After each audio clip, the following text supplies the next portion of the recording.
Good morning, guys. I wanted to show you this. This will not be a class, obviously, but I wanted to show you something that I've been doing for quite a while. And I think this might be a very good, helpful nugget going into Thanksgiving, and you have all the vegetables and you have this turkey carcass, or maybe even a ham bone, or, this miscellaneous stuff that's left over from your Thanksgiving meals. And you can do this throughout the year as well. So what I've done, I know this looks like a really big hot mess to you right now, but let me explain. All of this is my leftover vegetable scraps that I have had in the freezer for quite some time. I actually had these big gallon-sized bags completely full, and I need to make room because Thanksgiving's coming and I need my freezer space. So I decided today would be the day that I'm going to make the best broth ever.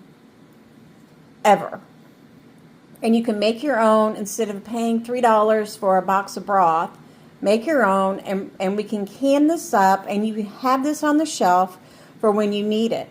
You can do beef scraps in this. You can do your turkey carcass. You can do chicken. You can do just straight up vegetables. You could do, the hamburger grease that you strain off, put it in a jar and freeze it. And then when you're ready and you have enough vegetables saved, you could do this as well. So what I've done is I did add a chicken to this. This is chicken scraps, and then that's just a whole chicken.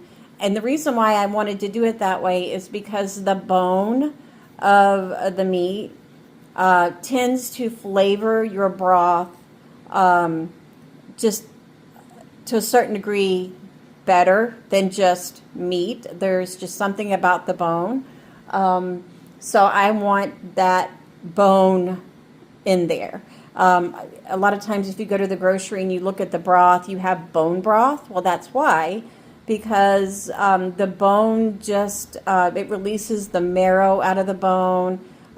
It just gives anything you cook just a better flavor when you've incorporated the bone. So I have thrown in carrot peelings. I've thrown in the celery. I've thrown in, again, this is all scraps. I've thrown in onions. And then when I say, let me get this out. I just threw just like this. That's the top of an onion. My yellow onions, I like to keep the peels because that gives the broth a certain color that is just beautiful. I've thrown in peppers. I've dehydrated recently some mushrooms, some garlic, some onion. So I threw that in. I threw in some parsley, some basil, added some salt. I'm trying to think. I think that's all I've got in here. But what I'm going to do is I'm going to let this cook in my roaster. Right now I have it up fairly high, but that's just to get it going, get a good simmer on it. But then once it gets going, I'm going to turn it down to probably 175 to 200, and it is going to sit and cook for roughly 48 hours on low. I'm not going to bother it. It's just going to simmer. And then when we get to the next process, I will bring you guys back and let you see what I do. But basically what we're going to do is we're going to strain all this off. And we're either going to use a cheesecloth, probably 5 or 6 layers of cheesecloth to strain it, or we're going to use the tea towels that we use in class. It will take a little longer when you strain through the little tea towels, but the tea towel method just guarantees that all you have is just pure, filtered, strained broth. So after we strain it off, Obviously, I'll let this cool, and then we'll end up getting rid of it.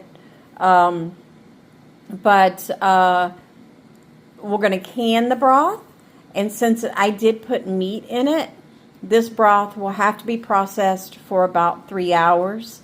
If it's just a vegetable broth, you could actually can it for an hour. So, but if you put any type of meat or protein in it, it will need to process for roughly 3 hours, okay? So just keep that in mind. And this will be the hot pack method, unless you do not have time to can it that day after you strain it. You can do the cold pack, where we just start off everything cold,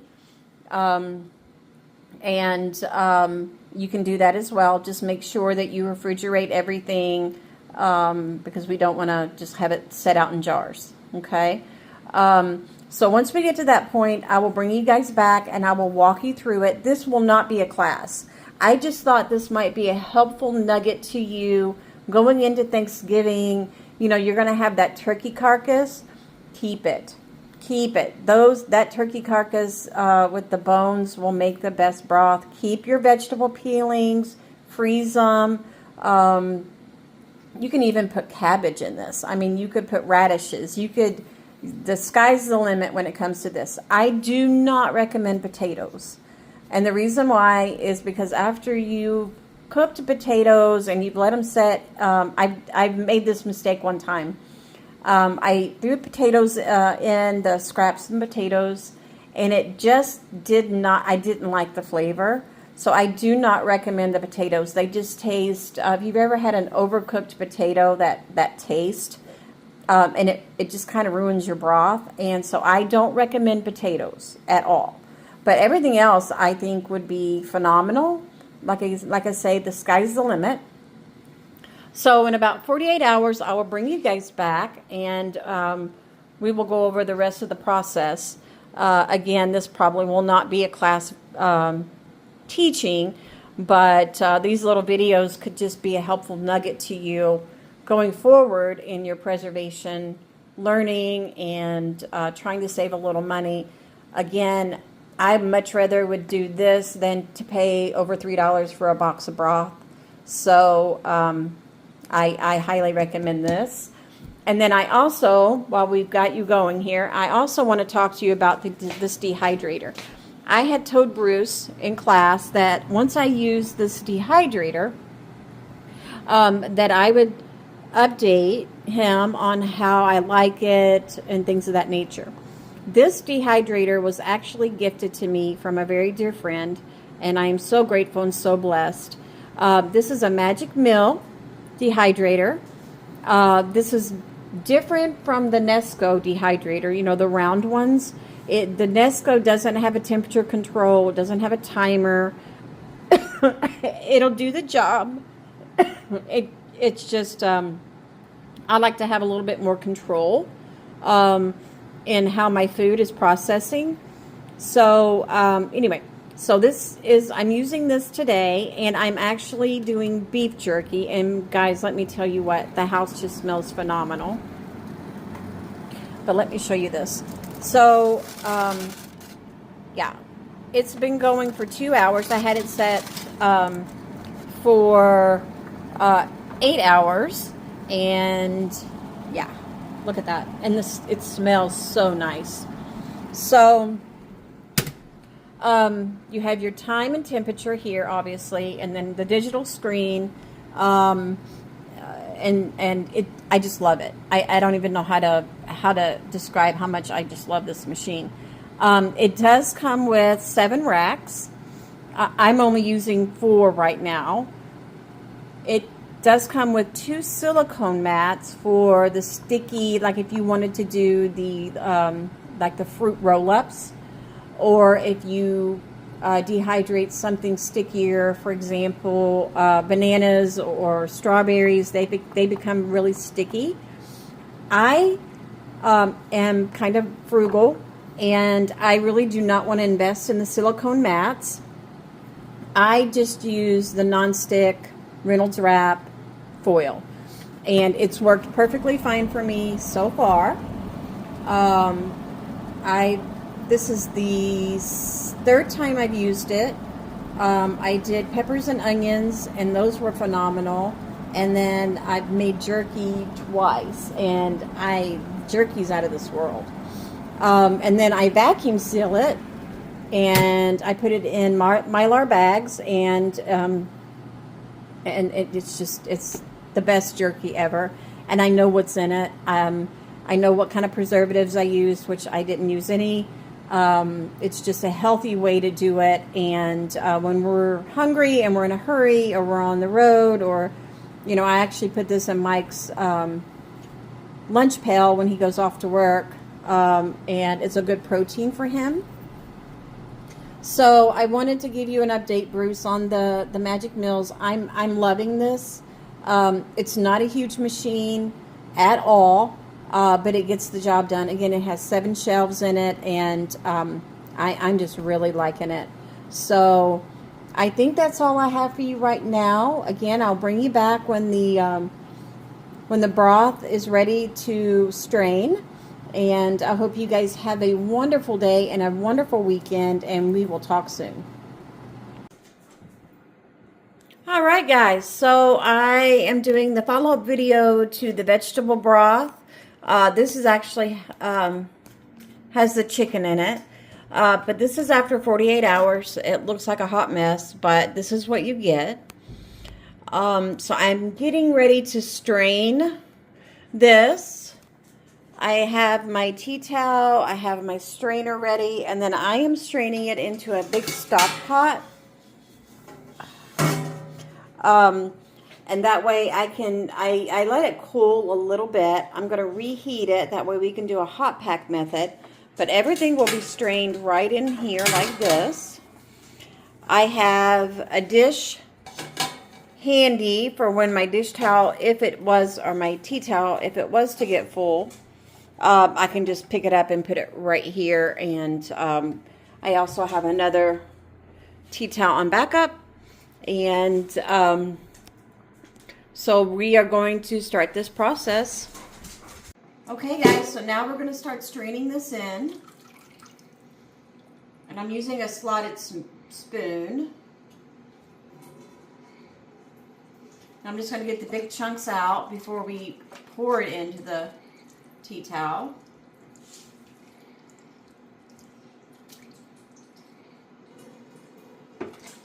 I can hear it draining down in there.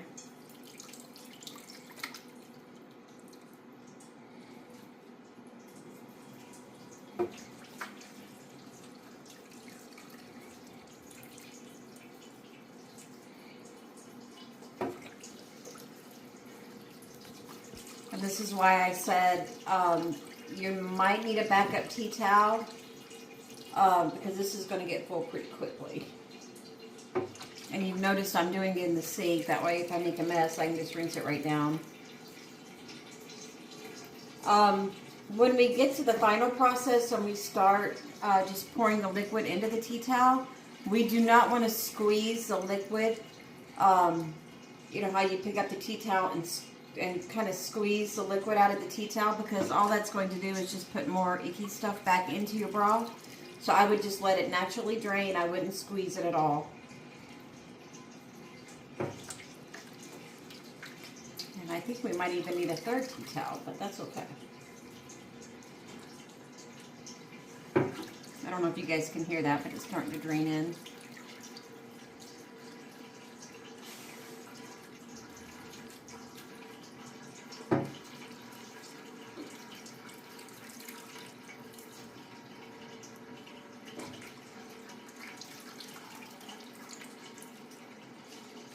Okay, so I'm going to, looks like this one's getting pretty full. I'm going to switch out the tea towel, and then I'll bring you guys back.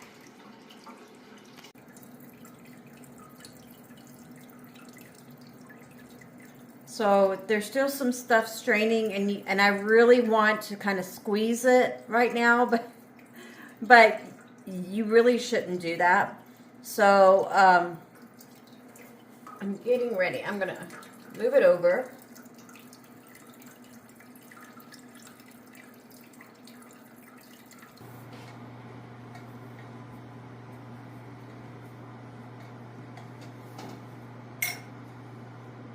then we're just going to do that process just like we did before, all over again. And then once we get the big chunks out, I'm just going to pour it into the tea towel, but I don't want the slop, you know, when you pour things out and the big pieces fall in, and then the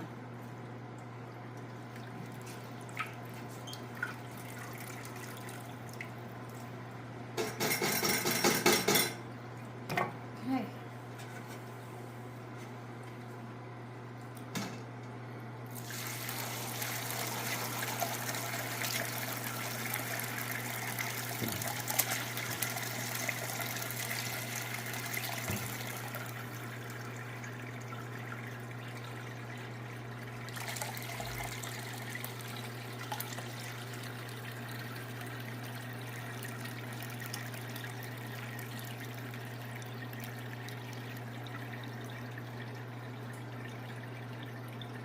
So we're going to let that strain for a little bit longer, and then I'll bring you back. Okay, so everything's been strained. And I'm probably going to pour that little bit of broth back into the pot as well. No, it's got some stuff in it, so I probably won't use that. But look how clear. I have my little hot pot or pat out. I'm going to reheat the broth and get it up to a simmer. I will heat my jars up in the microwave just to make sure that it's hot jars. I will get my canner ready.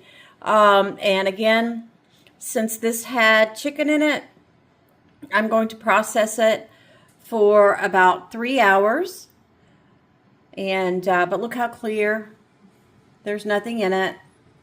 As far as the tea towels, they're not that expensive. I thought about maybe emptying them and then maybe just bleaching them and reusing them. I think I probably will not do that. I think I'm just going to throw them away. They're not that expensive, but I hate to waste them, but I think that might be what I do. But when we get to the jarring up of the broth and getting ready to put it into the canner, I will bring you guys back. Okay guys, so we are back. I want you to notice the broth. I'm not sure if you can see it, but everything's warm, everything's hot, jars are hot, clean sterilized jars. So I'm going to put my little jar funnel in. And as always, we're going to go to the 1-inch headspace.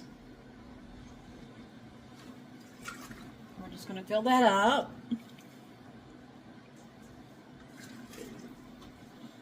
And I'm thinking I'm only going to have about 5-quart jars. I went ahead and prepared 7 just in case, just to be able to fill my canner up. But obviously if I can't, then I'll just put some empty jars with water in there.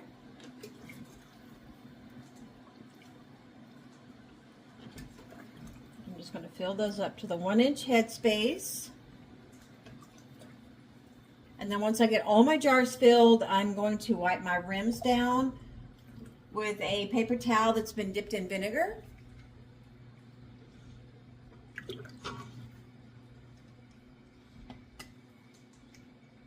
And you see that dark color of the broth? That is from those onion pills that we were talking about, those yellow onion pills. That's what gives that broth that beautiful, dark, rich color. And I'm just ladling it into my jars.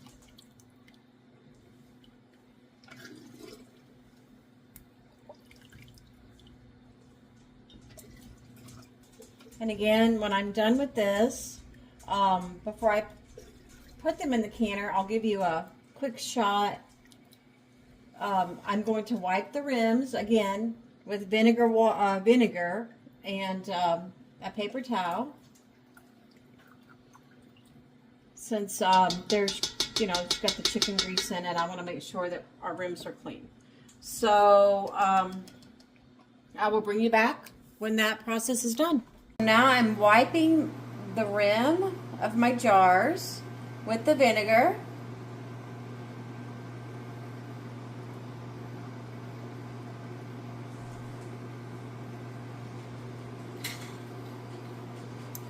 So on a ring, fingertip tight only.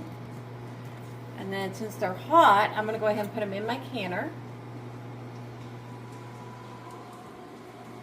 It's already hot. Again, just a safety precaution, we're doing the hot pack method.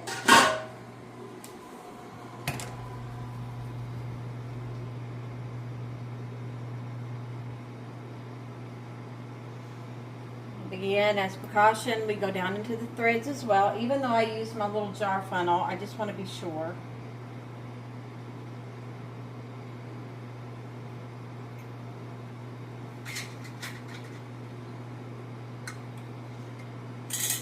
I've already checked all my seals and my lids, so I know we're good there. These jars are hot.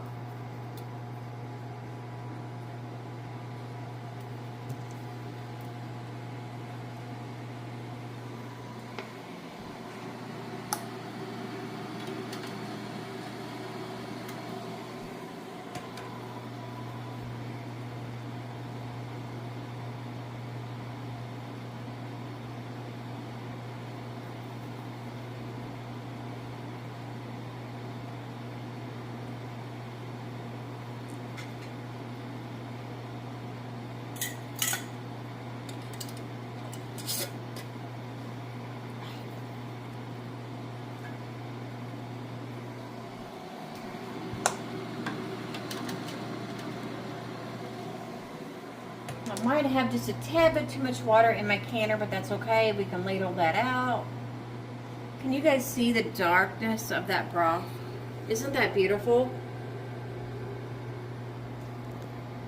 You can use this, typically whenever I use any kind of a recipe and it calls for water, I typically will use either beef broth or chicken broth. Very seldom will I ever just use the water.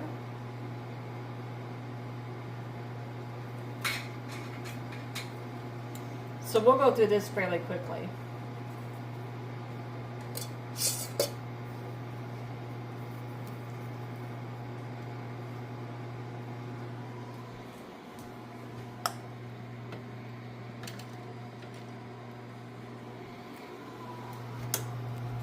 And then I'm going to be 1 quart shy of a full canner.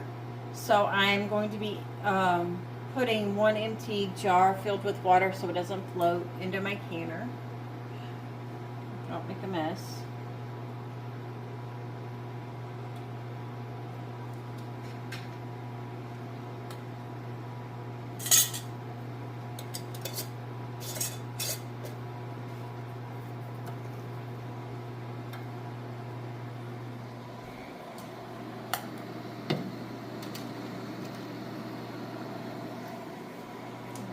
Get it in the canner.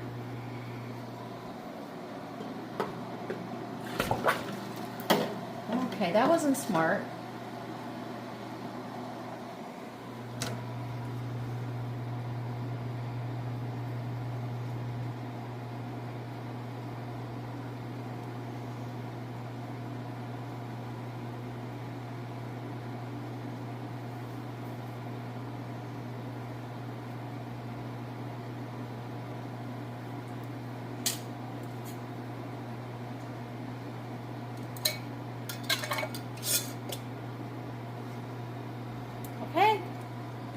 Last jar in, and then we're going to process it for 3 hours. I need to get a little bit of water out of that, so I'm going to get a ladle.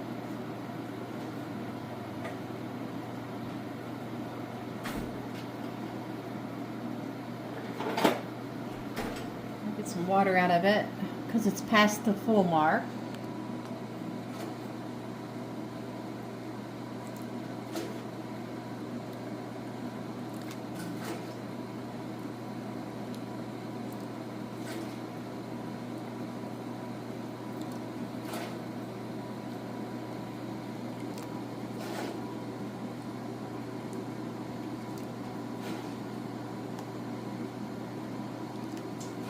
Okay? So I'm going to put the lid on it, and again, we're going to process it for 3 hours, and then I will bring you guys back to see the final product. Okay, guys, the final results of the vegetable broth that that I've been working on for the last 2 days. Did you hear that? That was just a pop. That's always just the best sound ever. But they're done. I'm going to let them sit here for 12 to 24 hours. And then I will get them put downstairs, and there's another pop. So, yeah, so that's what it looks like when it's all done. It's very dark, which just looks lovely. Yeah. So, anyway, I hope this video helps you with the leftovers, and just gives you another way to preserve and to make your food go a little longer. Hopefully this helps, and I hope you guys have a wonderful evening, and we'll see you soon. Thanks, guys.